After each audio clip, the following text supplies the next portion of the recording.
સમાચાર અરવલ્લીથી મોડાસા નજીક ટ્રક ગરનાળામાં ખાબકી। અમદાવાદ છોટાઉદેપુર હાઈવેની ઘટના। ગરનાળાના અધૂરા કામના કારણે અકસ્માત સર્જાયો। સ્થાનિકોએ ટ્રક ડ્રાઈવરનું રેસ્ક્યુ કર્યું હતું।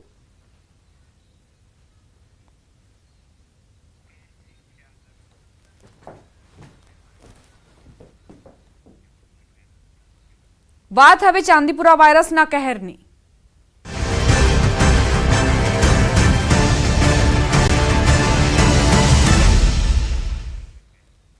સાબરકાંઠામાં ચાંદીપુરા વાયરસથી ખળભળાટ મચ્યો છે। વધુ એક શંકાસ્પદ ચાંદીપુરાનો કેસ નોંધાતા દોડધામ મચી।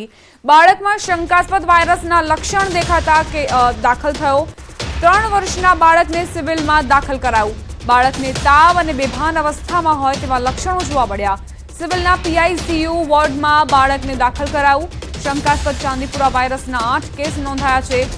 શંકાસ્પદ ચાંદીપુરા વાયરસથી 4 બાળકોના મોત નિપજ્યા છે। હિંમતનગર સિવિલમાં કુલ 4 બાળકો સારવાર હેઠળ છે। 4માંથી 1 બાળકની સ્થિતિ નાજુક હોવાની જાણકારી છે। માખીમાંથી આ વાયરસ ચાંદીપુરા વાયરસ ફેલાય છે। આરોગ્ય વિભાગે છંટકાવ શરૂ કર્યો છે।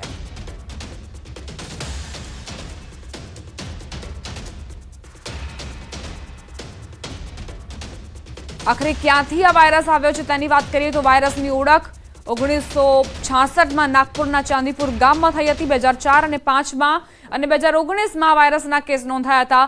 ગુજરાત અને આંધ્રપ્રદેશમાં તેના કેસ નોંધાયા હતા। ચાંદીપુરા વાયરસ એ RNS વાયરસ છે। માદા ફ્લેબોટોમાઇનથી તે ફેલાય છે। વાયરલ મચ્છરોમાં એડિસ મોટે ભાગે આ માટે જવાબદાર હોય છે। 15 વર્ષથી નાના બાળકો વધુ ભોગ બનતા આવ્યા છે। આ વાયરસમાં મૃત્યુદર પણ વધારે હોય છે અને તે સીધું જ મસ્તિષ્ક પર અસર કરે છે અને એટલે જ બાળકની જે સ્થિતિ છે તે કફોડી બની જતી હોય છે। સંવાદદાતા ઈશાન જોડાઈ ગયા છે વધુ જાણકારી સાથે। ઈશાન, શું અપડેટ્સ?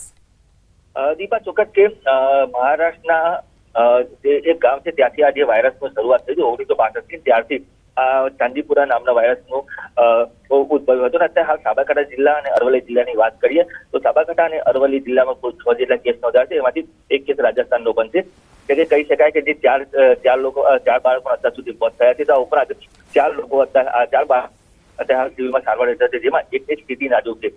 નોંધનીય છે કે આરોગ્ય વિભાગ દ્વારા તમામ જગ્યાએ સર્વેલન્સની કામગીરી હાથ ધરવામાં આવી છે। તો આ ઉપરાંત દવાનો છંટકાવ પણ કરવામાં આવે છે, ખાસ કરીને મચ્છર અને માખીજન્ય રોગ છે જેના કારણે આ ફેલાતો હોય છે। જી દીપા, આભાર ઈશાન જાણકારી આપવા માટે।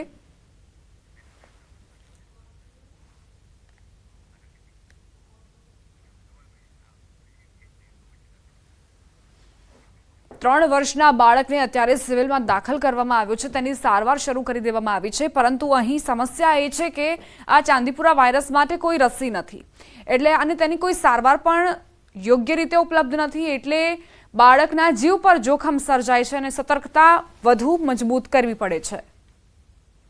સાબરકાંઠા જિલ્લામાં ચાંદીપુરમ વાયરસે કહેર વર્તાવ્યો છે, જેમાં હિંમતનગર સિવિલમાં શંકાસ્પદ ચાંદીપુરમ વાયરસથી 4 બાળકોના મોત નિપજ્યા। બાળકોના મોતને લઈ આરોગ્ય વિભાગ હરકતમાં આવ્યું। જે વિસ્તારના બાળકો છે તે વિસ્તારોમાં આરોગ્ય વિભાગે સર્વેલન્સ અને દવા છંટકાવની કામગીરી શરૂ કરી। હાલમાં હિંમતનગર સિવિલ હોસ્પિટલમાં 2 બાળકો સારવાર હેઠળ છે। હિંમતનગર સિવિલ હોસ્પિટલે આ તમામ બાળકોના સેમ્પલ પુણે મોકલ્યા છે। ત્યારે હવે કોઈ પણ બાળકનું આ વાયરસથી મોત ન થાય તે માટે આરોગ્ય વિભાગે તૈયારીઓ શરૂ કરી છે। દરેક જગ્યાએ 25-25 આરોગ્યની ટીમો અત્યારે હાલ કામ કરી રહી છે, જેમાં સર્વેલન્સની કામગીરી મુખ્ય છે કે નાના બાળકોમાં આવું કોઈ પણ જાતના તાવ છે, ઝાડા છે, ઉલટી છે, ખેંચની તકલીફ હોય કે માથાનો દુખાવો થતો હોય તેવા બાળકોને આઈડેન્ટિફાઈ કરી અને માતા પિતાને સમજાવી અને જીમર્સ મેડિકલ કોલેજમાં આપણે એમને દાખલ કરવાનો પ્રયત્ન કરી રહ્યા છીએ અને વધુ તપાસ માટે પૂનાની લેબોરેટરીમાં મોકલી આપેલા છે કે કયા પ્રકારનો વાયરસ છે એ જાણવા માટે। ચાંદીપુરમ વાયરસ હોઈ શકે કે જાપાનીઝ એન્કેફેલાઇટિસ હોઈ શકે, કોઈ પણ પ્રકારનો હોઈ શકે અને આપણા એરિયામાં ગઈ સાલ ચાંદીપુરમ વાયરસ એક વખત ડિટેક્ટ થયેલો છે એ જાણવા માટે અમારી ટીમે આ સેમ્પલ લઈને મોકલી આપેલા છે। સમાચાર છોટાઉદેપુરથી પ્રાપ્ત થઈ રહ્યા છે। વિદ્યાર્થીઓને ફૂડ પોઈઝનિંગનો મામલો, જેને લઈને વધુ જાણકારી એ કે સુખરામ રાઠવા મોડેલ સ્કૂલ પહોંચ્યા। સ્કૂલના રસોડાનું સુખરામ રાઠવાએ નિરીક્ષણ કર્યું। નિરીક્ષણમાં લોટના જીવડા મળી આવ્યા છે। 100થી વધુ બાળકોને ફૂડ પોઈઝનિંગ થયું છે અને એવામાં સુખરામ રાઠવાએ જ્યારે નિરીક્ષણ કર્યું તો જે રસોડામાં લોટ હતો તેમાં જીવડા મળી આવ્યા છે। હવે સવાલ એ કે આ પ્રકારના લોટનો ઉપયોગ જો રોટલી બનાવવામાં થતો હોય તો આખરે કેમ આવી બેદરકારી દાખવવામાં આવી છે કે વિદ્યાર્થીઓના જીવ પર આવી જાય, તેમને ફૂડ પોઈઝનિંગની અસર થઈ ગઈ છે. ઘણા વિદ્યાર્થીઓ અત્યારે સારવાર લઈ રહ્યા છે. એક સમય એવો આવ્યો કે હોસ્પિટલમાં બેડની પણ જે જગ્યા હતી તે ખૂટી પડ્યા હતા. એક જ બેડ પર બે વિદ્યાર્થીઓ સારવાર લઈ રહ્યા છે. આ તો સુખરામ રાઠવા મોડેલ સ્કૂલ પહોંચ્યા અને ત્યારબાદ તેમના નજરે આ હકીકત આવી કે જે લોટનો ઉપયોગ થતો હતો તે લોટમાં જીવડા હતા. આ રીતની ગુણવત્તાનો ઉપયોગ કેવી રીતે કરવામાં આવી શકે છે? બાળકોના સ્વાસ્થ્ય પર પણ જોખમ ઊભો થાય તેવી આ બેદરકારી છે. હલકી ગુણવત્તા પ્રકારનો શાકભાજી, મસાલો અને અનાજ આપવામાં આવી રહ્યું છે. આનો ઇજારો ગાંધીનગર ખાતેથી નક્કી થાય છે. મેં પહેલે કીધું તેમ તારું મારું સહિયારું, હું બાવાનો મંગળદાસ. આને કોઈ ચેક નથી કરતું. પક્ષ પૂર્વ નેતા સુખરામ રાઠવાએ આજે મોડેલ શાળાની મુલાકાત કરી છે અને ખાસ કરીને ચોંકાવનારા દ્રશ્યો સામે આવ્યા છે. આપણે તસવીર બતાવવાનો પ્રયત્ન કરીશું કે આજે શાકભાજી જે અહીં લાવવામાં આવે છે તેમાં સડો જોવા મળ્યો છે એવું વિપક્ષ નેતા સુખરામ રાઠવાનું કહેવું છે. કારણ કે આજે 4 દિવસ થયા બાદ પણ જો આ ગુણવત્તા સુધારવામાં ના આવી હોય તો અનેક સવાલો ઊભા થઈ રહ્યા છે.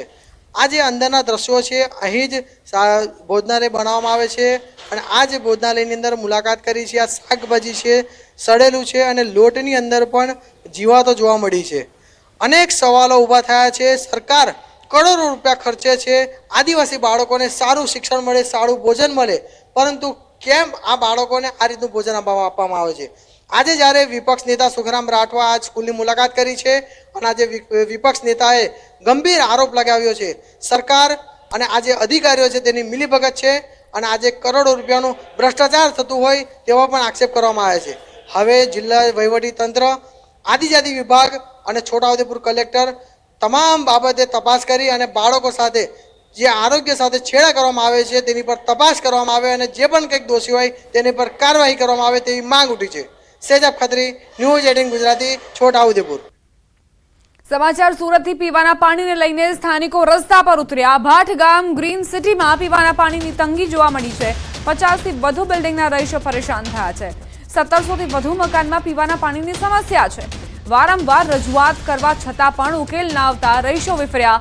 નો વોટર નો વોટના બેનર સાથે સૂત્રોચ્ચાર કરતા આ રહીશો.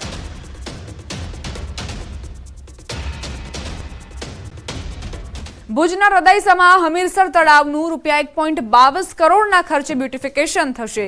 રામધૂન મંદિરથી મહાદેવ નાકા સુધીની ફૂટપાથ પર યુડીપીની ગ્રાન્ટ હેઠળ વિકાસ કરવામાં આવશે. હમીરસરની જૂની પાળ ઐતિહાસિક હોવાથી એ જ સ્થિતિમાં રહેવા દેવાશે. આ પાળની આગળ કેબલ પથવે, વૃક્ષારોપણ, લોકોને બેસવા માટે bench, round bench, gazebo, guard post તેમજ લાઇટિંગથી સુશોભિત કરાશે. તળાવના બ્યુટિફિકેશન માટે આ વિસ્તારમાં ઊભા રહેતા વિવિધ ધંધાર્થીઓએ સ્વૈચ્છિક રીતે પોતાની દુકાનો ખસેડવાની લિખિત બાંહેધરી આપી હતી. તેમને વૈકલ્પિક જગ્યા ફાળવવા પણ પ્રશાસને વ્યવસ્થા કરી છે. એટલે ત્યાં એક જાતની નાની એવી બાઉન્ડ્રી આપણે કરવામાં આવશે જેથી કોઈ ગાડી પાર્ક ન કરી શકે અને જે બાઉન્ડ્રી કરવામાં આવશે એનાથી કોઈ રેકડી ધારક પણ ત્યાં ઊભા રહી શકશે નહીં. અને જે નાના બાળકો માટે અને બુઝુર્ગો માટે ઓટલાઓ વ્યવસ્થિત કરવામાં આવશે, નવા પેવ બ્લોક નાખવામાં આવશે, લાઇટિંગની સુવિધા થશે, ગજીબા બનવામાં આવશે. એવી રીતના કોઈ નુકસાન ન થાય એવી રીતના આખું પાકા પાયે કામ કરી કોન્ક્રીટ વર્ક કરીને આપણે બ્યુટિફિકેશન કરવામાં આવશે.